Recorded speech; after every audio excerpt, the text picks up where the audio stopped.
ગણપતિ આવ્યા ને, ગણપતિએ શું કર્યું ભલા માણસ? પ્રથમ પૂજા તમને બધાને ખબર છે ને? હાવ સામાન્ય વાત છે. તમને બધાને ખબર છે કે ગણપતિએ એની મા અને બાપને પ્રદક્ષિણા કરી ને. શિવકથામાં એવું આવે છે ને, આપણે ગણપતિને સમજીએ, ગણપતિના પ્રસંગને સમજીએ તો આપણો ધર્મ આપણે સમજાય. ધર્મ એટલે શું? તમારી ફરજ. ધર્મ એટલે અમારી જેમ ટીલા ટપકા કરી લેવા, ભગવા પહેરી લેવા અને તમે ધર્મને વરી ગયા, એ ખોટી વાત છે. ધર્મ એટલે તમે જે જગ્યાએ છો ને એ જગ્યાએ તમારી જે ફરજ છે ને એ ફરજને બરાબર નિભાવવી, એનું નામ ધર્મ. ને એ ગણપતિ આપને બતાવે છે. આ ગણપતિ આવ્યા છે ને, શું કર્યું? તો કે બે ભાઈના લગ્નની વાત થઈને વિવાદ થયો કે જે આખી ધરતીની પરિક્રમા કરી, પ્રદક્ષિણા કરીને પહેલો આવે ને એના લગ્ન પ્રથમ કરવા. હું આ શિવના પુત્રોને આવો વિવાદ થયો હોય? ભગવાન શિવ, જેને આપણે જગત આખાનો ગુરુ કહીએ છીએ, એના પુત્રો કંઈ આવા લડ્યા હોય? એને કંઈ આવો સંવાદ થયો હોય? એને આવો વિવાદ થયો હોય? પણ આપને સમજાવવા માટે આ કથાઓ છે. અને કાર્તિક સ્વામી મોર લઈને નીકળી ગયા અને ગણપતિએ શિવ અને પાર્વતીને પોતાના માતા પિતાને બેહાડી અને પ્રદક્ષિણા 7 કરી અને એના પ્રથમ લગ્ન થયા. એટલે ભગવાન શિવે ન્યા સહી કરી કે આ માતા પિતાના જે કાંઈ સેવા છે ને એમાં જ 68 તીરથ છે.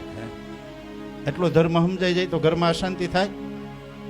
પણ આજે આપણે બહુ ભણ્યા છીએ, મા બાપે આપણે બહુ ભણાવ્યા, બહુ સંસ્કારો આપ્યા, બહુ ધર્મ સમજાવ્યો, અને પછી એ બધાને આપણા વિચારોથી આપણે કાંઈક ઉલટે રસ્તે લઈ અને પછી આપણે ધાર્મિક થવા નીકળી ગયા અને પછી મા બાપની અવગણના કરી, માતા પિતાની અવગણના કરી કે અમે તો બહુ ધર્મને વૈરા છીએ, તમે વેવલા છો, તમને કાંઈ ખબર નથી પડતી, તમે જૂનું પકડીને બેઠા છો. માં શાંતિ નહીં મળે, સંપત્તિ મળશે, કદાચ પ્રશંસા મળશે. એટલે કીધું કંચન અને કીર્તિનો ત્યાગ કરી એના મોહનો, તમારો જે અંદરનો મોહ છે, તમારી જે કીર્તિ છે, તમારો જે કંચન છે એટલે સંપત્તિ છે, આ બધાને એક બાજુ મૂકી ફક્ત ને ફક્ત ભગવાનની ખુશી માટે, ભગવાનની કૃપા માટે જે કીર્તન કરે ને એ કીર્તન ભક્તિ મહાન છે. ગણપતિ આપણે કહે છે કે તમારી ફરજ શું છે? માતા પિતાની પ્રદક્ષિણા કરી છે ને મા બાપે હોંશે હોંશે એના લગ્ન કર્યા છે.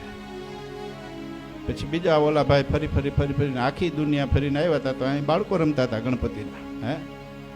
ત્યાં તો ગણપતિના બાળકો રમતા હતા. અને કાર્તિક સ્વામી રિસાઈ અને ભજનમાં લાગી ગયા છે. જો રિસાઈને બીજું કાંઈ નથી કર્યું. અત્યારના યુવાનો મા બાપ કાંઈક પરમિશન ન આપે ને એટલે બીજે રસ્તે જાય છે. કોઈક હળગે છે ને, કોઈક દવા પી છે ને, કોઈક આમ કરે છે ને, કોઈક કાંઈ કરે છે ને. અને મા બાપો આવા ડિપ્રેશનમાં છે. બાળકને અત્યારે યુવાનને કાંઈ કહેવાય નહીં, કાંઈક બીજું પગલું ભરી લે તો આ ક્યાંનો ધર્મ છે? જે માતા પિતાએ લાડકોટથી તમને મોટા કર્યા એ તમારા હિસાબે ડિપ્રેશનમાં રહીએ અને તમે કહો છો કે અમે ધાર્મિક છે. સમાજ અત્યારે આવો થઈ ગયો છે. બાળકો એટલા બધા વિચિત્ર થઈ ગયા છે કે એને સમજવા બહુ મુસીબત છે. અને છતાંય માતા પિતા બાળકના કલ્યાણ માટે સારી સ્કૂલોમાં એડમિશન લે છે, સારી જગ્યાએ ભણાવવા મોકલે છે, પણ એને એમ નથી કહેતો કે બેટા એકવાર રામાયણ વાંચજે.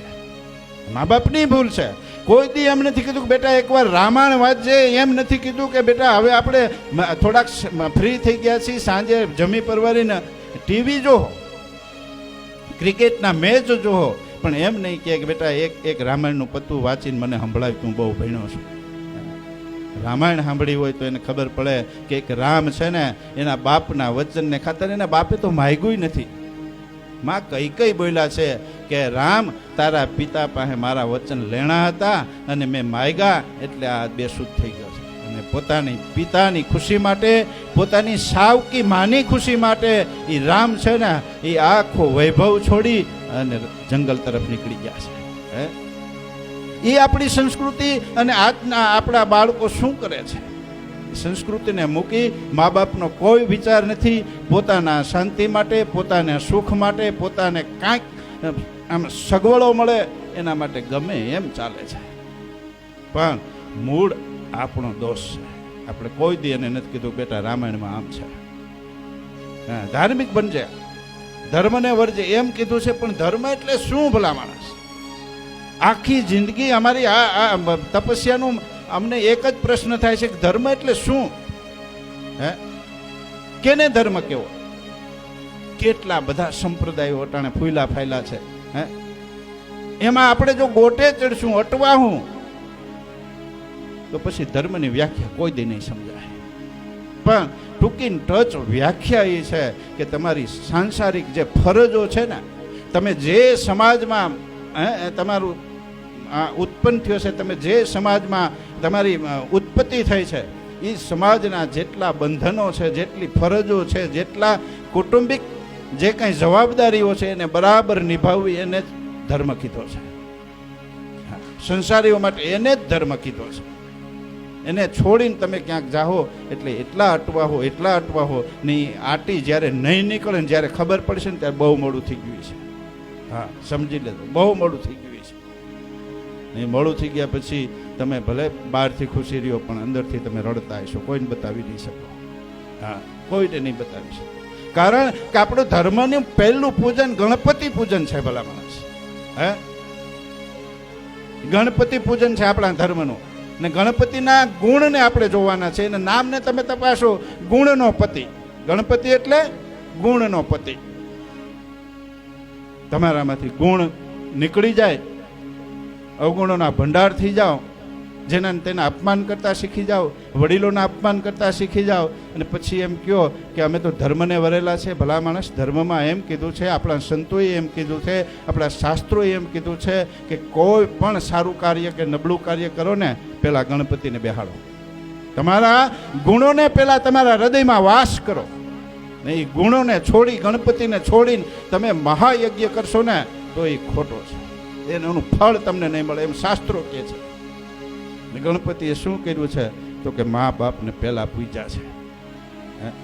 તમારા મા બાપ રડતા હોય અને પછી તમે એમ કહો કે અમે ધાર્મિક છે, તો અમે એમાં સહી નથી કરતા. તમે તમારી રીતે છૂટા છો. પણ એક સંત તરીકે, એક સાધુના બાળક તરીકે હું કહું છું કે અમે એમાં સહી નથી કરતા. કારણ તારા મા અને બાપે તારા માટે જે કર્યું છે ને એના ઉપકારનો બદલો દેવા માટે, એના ઋણમાંથી છૂટવા માટે તારે એને ખુશ કરવાના છે. સાચો ધર્મ એ છે. ગણપતિ આપણને એમ કહે છે ગુણોનો પતિ છે, ગુણનો ભંડાર છે. એટલે એની પ્રથમ પૂજા થઈ છે. અને આ જેટલા અત્યારના નવા સંપ્રદાયો, આપણે કોઈની ટીકા નથી કરતા, તમારી ફરજ સમજાવવા માટે આ કહું છું. એની ગણપતિને કાઢી નાખ્યા છે. એની પૂજામાં ક્યાંય ગણપતિ નથી. અને હું તો એ કહું છું કે આપણા વેદને અને શાસ્ત્રને જે છોડે ને એ ધર્મ છે જ. હા એ ખાલી આશ્વાસન છે. કારણ કે ધર્મ છે ને વેદને આધારે હોવો જોઈએ, આપણા શાસ્ત્રોને આધારે હોવો જોઈએ, સંતોના મત પ્રમાણે હોવો જોઈએ. એટલે બાપુએ વ્યાસપીઠ ઉપરથી કીધું કે આપણે જે હાલીએ છીએ એ સંતોના મત પ્રમાણે હાલીએ છીએ, શાસ્ત્રોના જે સિદ્ધાંતો છે એ પ્રમાણે જીવન જીવીએ છીએ. પછી આપણે થોડીક આપણે શાંતિ લઈએ કે ના અમે ધાર્મિક છીએ.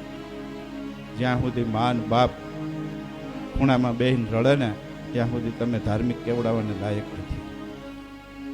પેલા મા બાપને ખુશ કરો, પછી તમારા કુટુંબની કાંઈક ફિકર કરો. કુટુંબની કાંઈક ફિકર કરો. એથી વધારે તમારી પાસે સમય હોય, એથી વધારે તમને કાંઈક હોય તો પછી તમારા ગામની, તમારા સમાજની ફિકર કરો.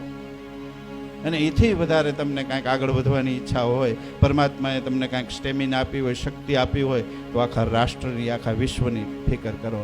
પણ આ તો તમારા સુખ માટે તમે ક્યાંક ભરાણા છો, એ રોંગ નંબર છે.